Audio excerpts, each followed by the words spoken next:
దశాబ్దాలుగా పత్తి విత్తనాల ఉత్పత్తికి కేంద్రంగా ఉంటోంది ఆ ప్రాంతం.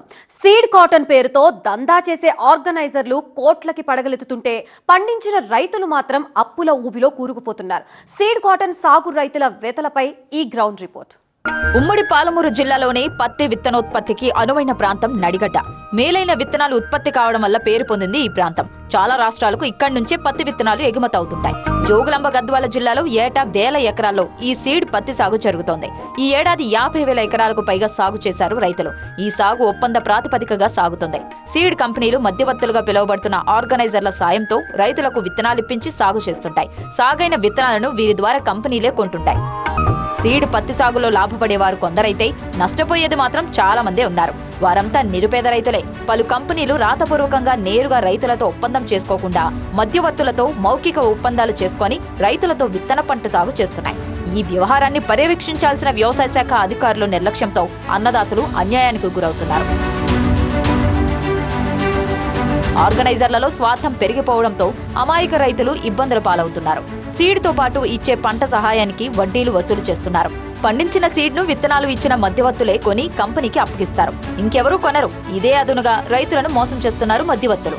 సీడ్ను తక్కువ ధరకు కొనుగోలు చేయటం లేదా సగం పంటను కొనుగోలు చేయడంతో రైతులు ఆవేదన చెందుతున్నారు. ఈ రోజు వాళ్ళు ఆ రోజు 550 రూపాయలు ఇస్తామని చెప్పి ఈరోజు మాకు 500 లెక్క ఇస్తున్నారు. అంటే ఒక రైతు మీద 50,000 లక్ష రూపాయల వరకు నష్టపోతున్నాము. కౌలుకు తీసుకున్న భూముల్లో కంపెనీల విత్తనాలు సాగు చేసిన రైతుల పరిస్థితి మరీ దయనీయంగా మారింది. పంట మొత్తం కొనలేమని తేల్చి చెబుతూ పంట నష్టం కింద ఎకరాకు 10,000 ఇస్తామని చెప్పడంతో లబోదిబోమంటున్నారు రైతులు.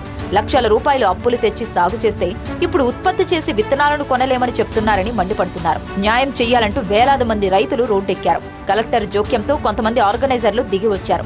మొత్తం పంట కొంటామని హామీ ఇచ్చినప్పటికీ కొనుగోలు ధరను ప్రకటించలేదు. పంట వచ్చే టైంకి ఈ టైంలో వచ్చి ఆర్గనైజర్లు కంపెనీ వాళ్ళు వచ్చి మేము గింజలు తీసుకోము, మాకు సేల్ అయ్యలేవు, మేము గింజలు కింటా తీసుకుంటాం, 2 క్వింటాలు తీసుకుని పెరిగేసుకోండి, ఎకరకు 10,000 నష్టపరిహారం అంటే ఒక రైతు వచ్చేసి ఒక ఎకరా వచ్చేసి కౌలు వచ్చేసి 40,000 45,000 వేసుకున్నారు.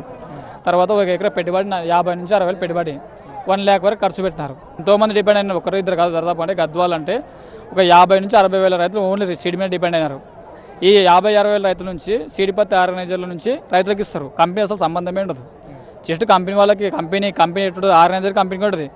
కంపెనీ వాళ్ళకి రైతులకు సంబంధమే ఉండదు. అసలు లావాదేవీలు కానీ ఏమైనా వాళ్ళ వద్ద అంటే వాళ్ళు వచ్చి ఆర్గనైజర్ వచ్చి రైతుకి ఇస్తాడు.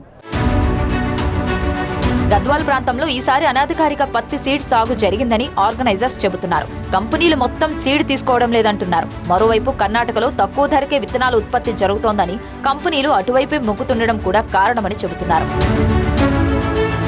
కంపెనీలు అనేది ఎక్కడ తక్కువ ఉత్పత్తి అయితే అక్కడ వస్తుంది. 400 రూపాయలకి 410 రూపాయలకి కేజీ విత్తనాలు శాంపిల్ తీసే పరిస్థితుల్లో 550, 600, 700 వరకు కూడా ఈ సంవత్సరం నేను పేమెంట్ చేసింది 700 రూపాయల వరకు కూడా పేమెంట్ చేసినాం.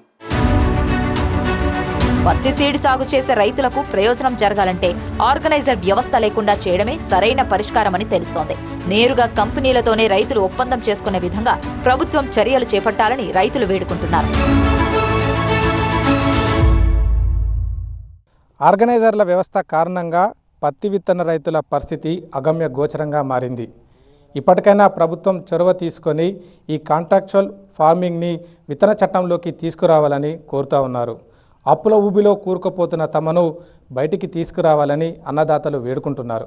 కెమెరా పర్సన్ అంజితో శివకుమార్, TV9, జోగులాంబ గద్వాల జిల్లా నుంచి.